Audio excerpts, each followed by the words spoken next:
Okay, so when you get your 3D printed parts, they will come in a few pieces. I print separately, just to minimize print failure basically. And once you've removed all your supports, it might have some kind of stringy or jaggedy bits just where the support's been. So I go around it with a file. I sort of just use it as a scraper to begin with, just to get rid of loose bits. And then I use it as an actual file. But I do this very carefully because you can damage your print. So yeah, just be really careful when doing this. Some bits are a bit more jaggedy than others, usually the very bottom of the print and the very top. And if it is thick enough and you test it and it's not going to damage the print, you can file it down. I also use a heat gun here to get rid of the stringy bits on the inside of the dome of the helmet. This is just because spherical objects don't really require supports, it wastes material, but because the print is sort of printed in thin air, there will just be a few stringy bits. So at this stage, before you glue all the helmet together, it's just easier to get rid of them here. Don't use the heat gun for longer than like 3 or 4 seconds because you will melt a hole in your helmet. Okay, next up I start sanding the edges of the parts that I'm going to glue together. This just, again, gives a nice clean edge, but also gives a good key for the super glue. So just sand all the edges that are going to be joined together. And you might want to go over it by hand as well. The previous thing was just, sandpaper stuck to a board, so it's easier, but if you need to get into those bits, just do it by hand. I use 60 grit and I use Gorilla Glue, super glue, and I just do a little dab kind of every inch or so, and I then very loosely join the helmet together, and I use clips on the opposite side that I'm going to join, basically just to help me out. And you want to really make sure that you line up the helmet properly here, because otherwise you're going to run into problems later. So just make sure it's lined up super nice, and then have your an old soldering iron heated up and ready, and you're just going to weld the seam lines together.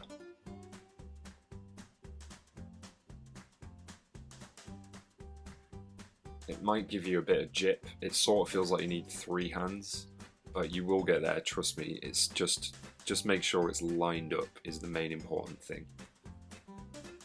Because obviously when you come to fill it and sand it, you don't want a big kind of weird,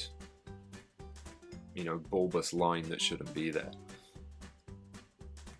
But just go over it really quickly with your soldering iron again, because PLA has a very low melting point, which is how we print with it.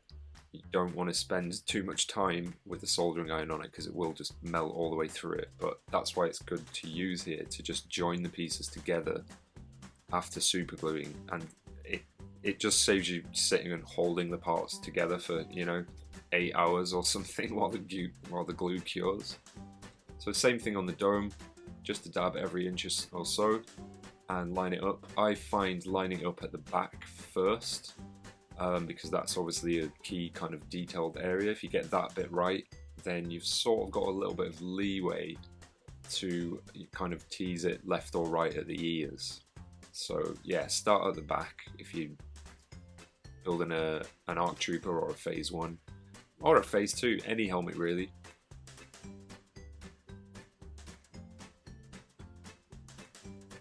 You can see it's kind of poking out a little bit there, and I'm pushing it in before I seal it because I don't want that bit sticking out, because when I fill it, it'll just look weird.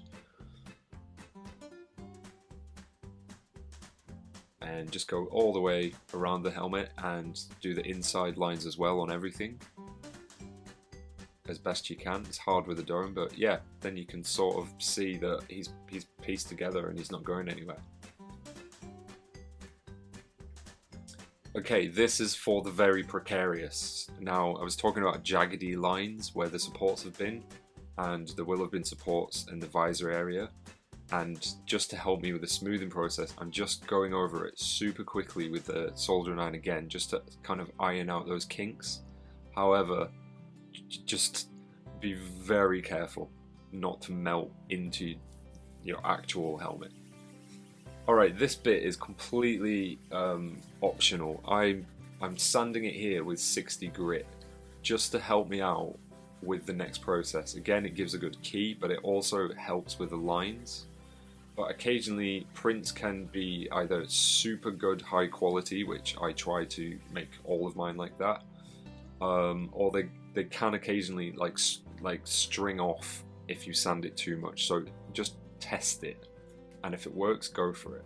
So I sand the whole helmet with 60 grit, and then I sand it with 120 grit, just to help me out with any. You can see down the back there's a couple of kind of tiny layer shifts, so it's just going to help that process. So get yourself a stand. I just use kind of axle car stands, and I'm spraying the whole thing in spray putty here. So this is an old build, and I was still learning. Honestly, I don't even think you need to spray putty at this stage. I just normally go straight in with the next stage, which is the proper filler. But I mean, feel free to, because it is gonna fill in those smaller lines to begin with, and because it's all one even color, it's gonna sort of give you a good idea of areas to focus on. However, you're gonna do a lot more filling than this, so I actually think it's a bit of a waste to do it at this stage. But you know, I didn't know that until I experimented with it. Spray putty is amazing though for the next stages. That's the little com chip here.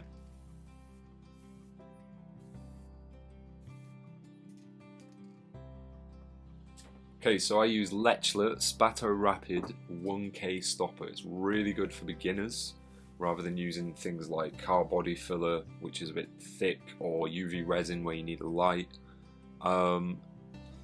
This stuff is just amazing. It's basically car body filler, but it's for pinholes, so it's easier to use. It's got the consistency of toothpaste, but it dries nice and hard, but not rock hard, sort of medium hard, which means it's hard enough for the helmet, but it's soft enough to sand without any problems. However, it does take a long time because you've got to apply it by hand over the entire helmet. So, you know, stick a podcast on, stick a movie on, put some music on, just chill out and just go around the whole helmet. How I do it in my mind is I just do section by section. Otherwise it's really intimidating. You know, I'll do the dome, then I'll do the mohawk, then I might do like an ear, piece by piece, little by little, and you'll get there. Before you know it, the whole thing will be done. Let him dry. I think it's at least like 6 hours, but I usually leave it overnight. And once it's properly dry, then you want to sand it with 120 and 240 and possibly even then 400 grit. Then you want to spray it over with the spray putty, which I've done here, because the spray putty is amazing for, again, filling in smaller lines and revealing the areas that still need work. So you can see there's just a few areas here which aren't great, so they still need another round of the Spato Rapid filler. If you use a directional light, obviously light on one side casts a shadow on the other, so it's just easier to highlight the areas that do need work. So again, obviously you can wear gloves. I'm a cheapskate, I like to use a carrier bag and just go over all those areas that need work again. I know this is tedious and you might end up doing the entire helmet again like me, but it's just going to add to a really, really good finish. Now if you're a perfectionist like me, you can keep going with this as long as you want. Again, let it dry, sand it off, 120, 240, 400 grit, another bout of spray putty. Look at the difference now. Beautifully smooth. So I've gone over all the areas and just filled them in, building it up with thin layers of filler, sanding, and spray putty in between. He's basically ready for a coat of primer, but I'm just going round with 400 again, just to even out any tiny imperfections. I told you I was a perfectionist. You can do this wet and dry. It will make the process go faster. So I'm going over it with 400 grit wet, and then I wipe it all off, and I do 400 dry, and then I do 600. When you get to 600, it is super smooth, and you'll see where all this hard work has gone. You basically have a beautifully smooth, you know, it looks like a bought helmet basically, and ready to primer.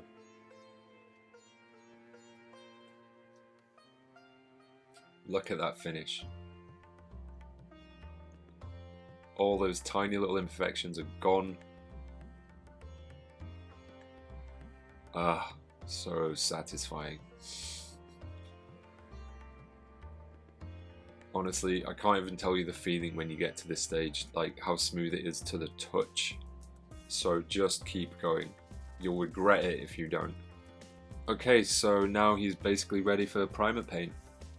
I just use normal grey primer spray paint, and I do all the kind of bottom bits first, basically the parts that are going to be hard to access once he's on the stand, because you don't want to be touching it. So I grab it by the front, I spray all the kind of uppy bits, and then I stick it on the stand and do all the rest basically. And look at that, absolutely beautiful and ready for your proper paint. Okay, so you want to let that dry. Primer paint doesn't take long to dry at all, it's very fast, usually about 20 minutes. And then because the ARC Trooper has certain black bits, I'm going to do those now, because it's going to help me out later, because I don't want my like main paint job on and be masking all over the place just to do small little detail areas. I do those now, so that's the front grille, the black band, and the back section there, and nothing else is black, so I only need to spray those areas. Also the black headband beneath is black, so I'm doing that at this stage as well, and I just use a normal matte black spray paint. I use matte because I'm going to weather this guy. You can use gloss, but obviously it's going to be a bit more drying time. So just go around, I do sort of 1 or 2 coats, let that dry fully, and now basically I'm going to mask off all the black parts to keep them black for the next section.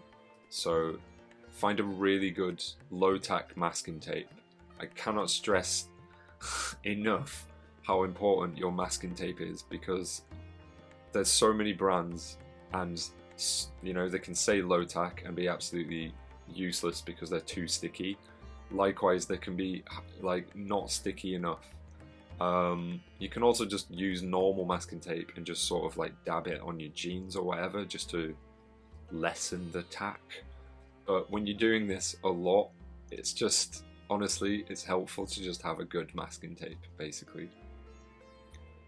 So again, just going around all the areas, and then I'm using a sharp craft knife just to cut off the excess, so only the black parts are covered and in the sort of detailed areas of where they're going to be. The front grille is quite annoying because it's kind of on an edge, but just go careful. Double check everything is sanded, pressed down and sealed. Now I'm just going over the areas, the excess of black, with a bit of 600 grit sandpaper, so just so it takes the next coat of paint basically. So this is, I'm doing it a funny way around here, but it took me quite a while to figure out, because it has the skull design on the front and I want battle damage, and the skull is white, I wanted grey underneath that, so I'm doing a grey base coat for where the skull's gonna go.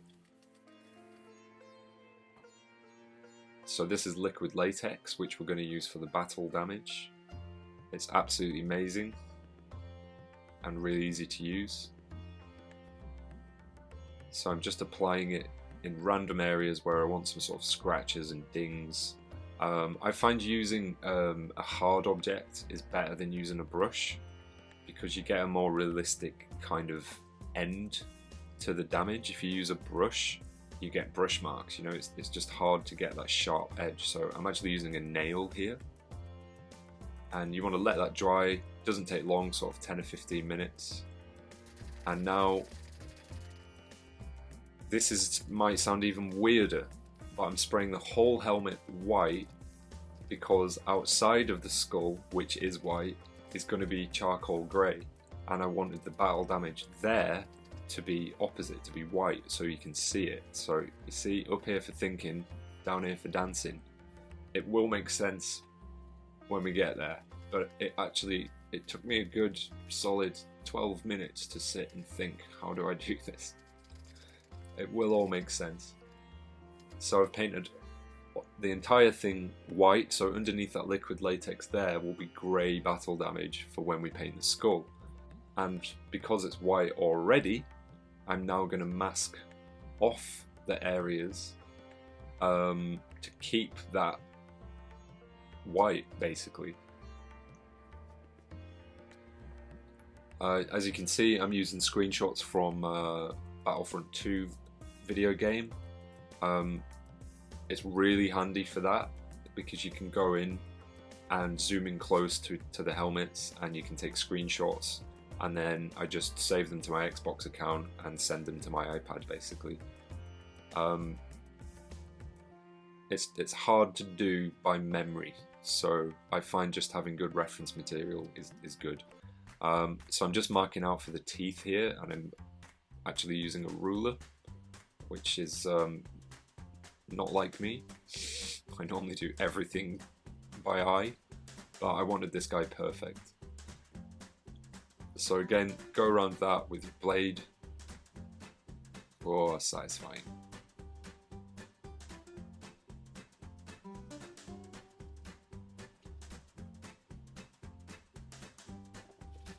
Now, I'm just sanding the white here with the 600 again. So the reason I'm using 600 is because I finished with 600 and it's ready to paint. And because I'm doing another layer of paint, which is going to be charcoal grey, I just want a good key. And as I mentioned earlier, the battle damage under the grey is going to be white. So again, exact same process with the liquid latex, and I'm using a nail. I'm just doing it where I feel like it. It's quite a relaxing process. So as you can see, the skull is now masked off. So under there will be white, and underneath the tape will be liquid latex, which underneath there will be charcoal grey. So here we go. I'm using 94 paints here. I think the exact colour is called what is it called? Anthracite grey or something like that. Again, I'm doing all the uppy areas, then I put it on the stand, I spray where my hand's been, and then I do the rest of it. I know this looks thick, but it is a light coat, it's just really good paint. It's got almost a kind of plasticky feel, like once it's dry it's nice. So again, you want to go over at least 2 coats, even with good quality paint, just in case there's any areas you've missed, and just to give, you know, a good layerage. So now the charcoal grey is on, I'm going to cut out for the luminous yellow. See, it did take some working out in my brain and stuff. So I chop the sort of the border all the way around. Obviously underneath there it's white because I considered this beforehand. So when I masked for the skull, I did it right to the edge where the yellow would be, because I thought spraying yellow is going to be easier to spray onto white than charcoal. So I'm masking around the outside of that now, and as you can see I got bored of using masking tape at the front, or probably ran out, and I just liquid latex the whole thing so it is protected. Again, I'm using 94 paints here with the luminous yellow.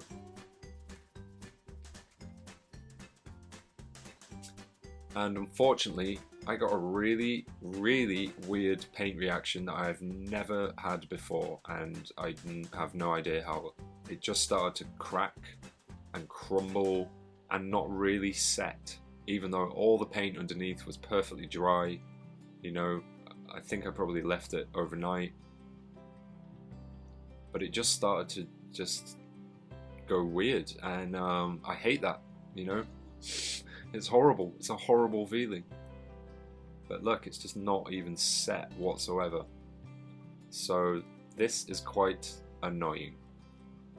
And the only thing to do is basically sand it all off again, right back down as smooth as you can get it. You know, try not to damage your stencil. Redo that if you need to.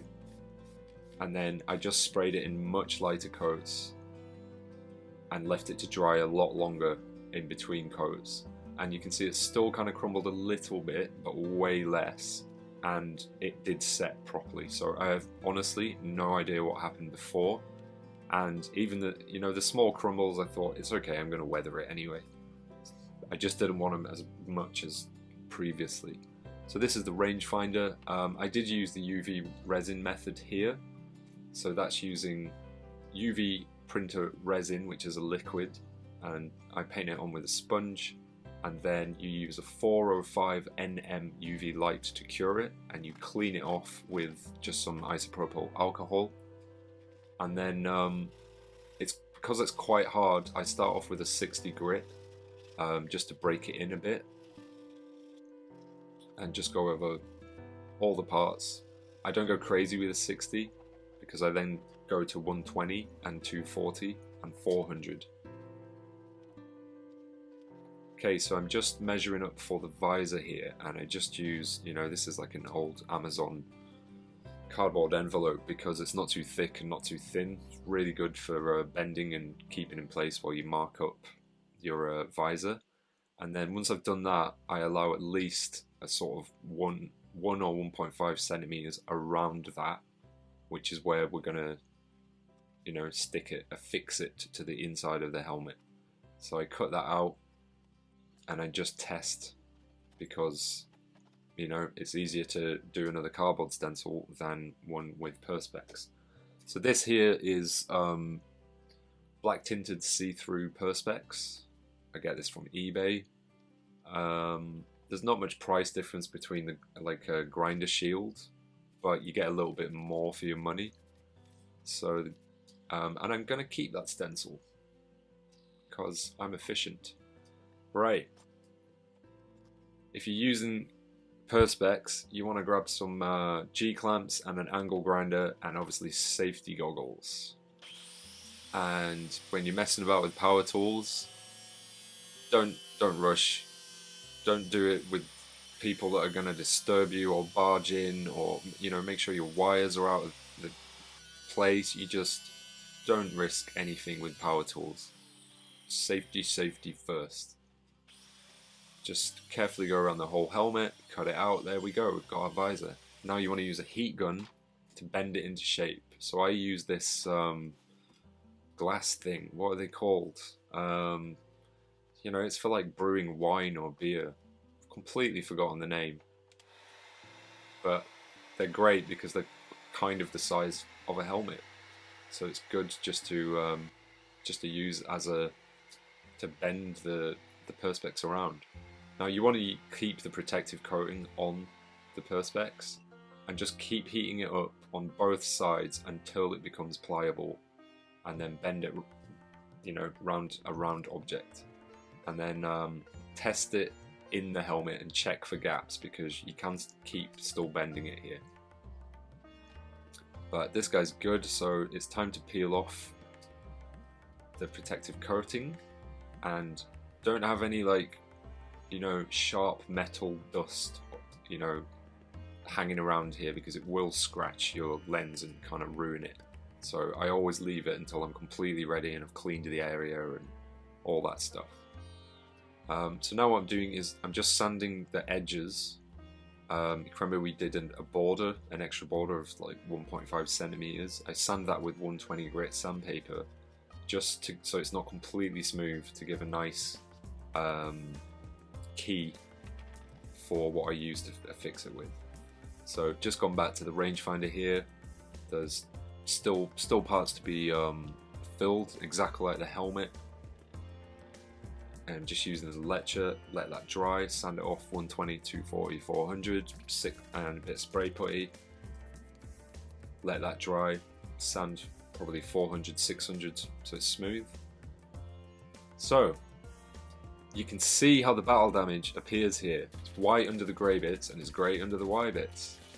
And I'm just using some metallic spray paint here just to do some highlights, as if it's been worn down to sort of metal. I know clone helmets are kind of like a plastoid, but yeah, the paint job, I basically wanted it as if it was an original white Phase 1 helmet that had been painted grey and then with the skull stencil on top, and the battle damage on there is just not as deep as the rest of the helmet. And I just wanted that contrast, you know. Just gluing the comlink in place here, and again just going over it with a bit of chrome spray paint just on the edges, just to give a nice worn battle damage kind of highlight. It really does make a difference when it catches the light. Right, so back to the visor. I'm using Unibond here. You can use any sort of putty hardening stuff. You can use yeah, Unibond, plastic weld, basically a 2-part putty that dries rock hard is just gonna be absolutely fine. And I just do it in all the corners of the visor, and then I started going over it with super glue just to sort of seal it in so it doesn't crack or crumble and lasts. I don't think you have to do this, but you know, extra peace of mind. So this is a window screen which I'm going to use for the grills, and I just cut them out to size and then spray paint them with silver. And I just do one coat, and I do both sides because you can tell if you don't. So that's for the side grill and the front grill, and I just apply them with hot glue around the edges. Just gives a really nice finishing touch to your helmet.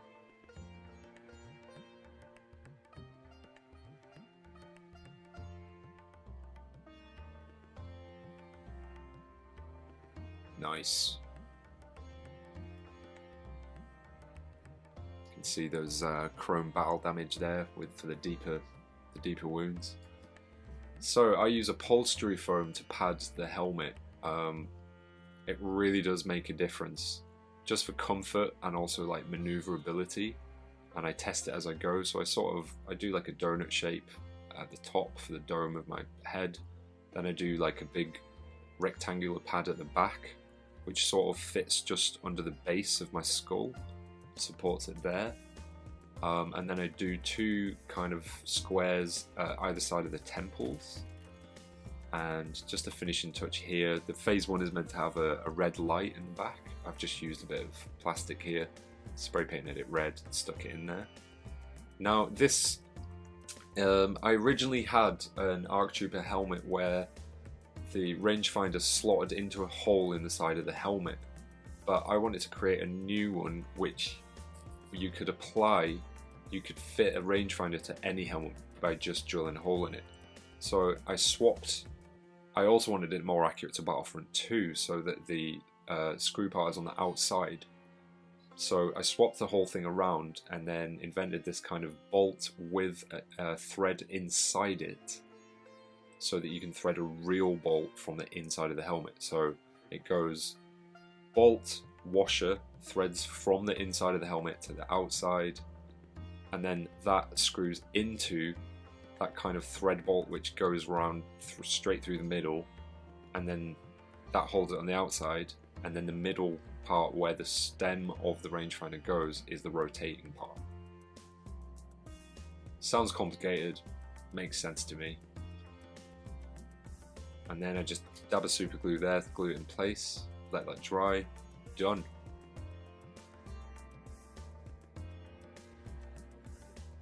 I've also like felt lined the inside of the helmet as well, just with normal black felt. Again, just gives a nice finishing touch, and it's super comfy.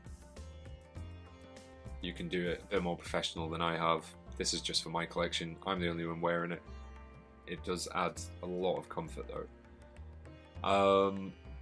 And last but not least, just a bit of weathering on the rangefinder so it doesn't stick out and look weird compared to the sort of damage of the rest of the helmet, as I'm just using the dry brush method. And finished. Very happy with this one.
Hello there! So, there's another build video. I hope you enjoyed this one. It was quite a complicated, weird paint process, wasn't it? But yeah, I hope you found it informative. Don't forget, you can get this very same DIY kit that I used to build this very helmet from my website, jeddaworkshop.co.uk, if you want to give it a go yourself. It's really, really fun. It's work, you know, I'm not going to lie, it takes some work, but it's so therapeutic, and do you know what? A year later, I still love it to this day. I'm probably going to have a nervous breakdown with just running everything for Jeddah Workshop still on my own, but do you know what? I wouldn't change it for the world, because even if I have the worst day ever, it still brings some joy to me, like the fact that I build Star Wars helmets for a living. I've always got something to do with it, and it's really good for me. I love it. So yeah, you can also buy the 3D files from my website if you obviously you need your own 3D printer. Have a look on there. I also have Patreon, patreon.com/Jeddah Workshop. By the way, thank you so much to all my lovely, amazing, brilliant, fantastic patrons. I'm friends with most of them. I've met so many lovely people on here, and I seriously, from the bottom of my heart, I could not do this without your support. So do head over to Patreon to see if there's anything you like. There's tons of discounts on there, like discounted kits, discounted 3D files. I really do try to just like give amazing stuff back to say thank you for the just incredible support. It makes the world go round. This community is absolutely awesome, and I am so grateful to be a part of it. Follow me on Facebook, follow me on Instagram, always on there. You can chat to me, send me a message. God, this is just promo central, innit, today? Don't forget to hit like if you liked this video, and please do subscribe to the channel if you enjoy what I do. Hit the bell notification so that you get notified when I post new videos. I'm just bored of saying all this now. I'm just gonna go. Thank you so much to all my brilliant subscribers. It's like we're getting there. We're getting there. Please do share this video with your mates. Just get the word around. Jeddah Workshop is the way to go. That was terrible. Alright, that's me. I'm done. Thanks very much for watching again. I hope you did enjoy it. I am Ash from Jeddah Workshop. Namaste. This is the way. Peace.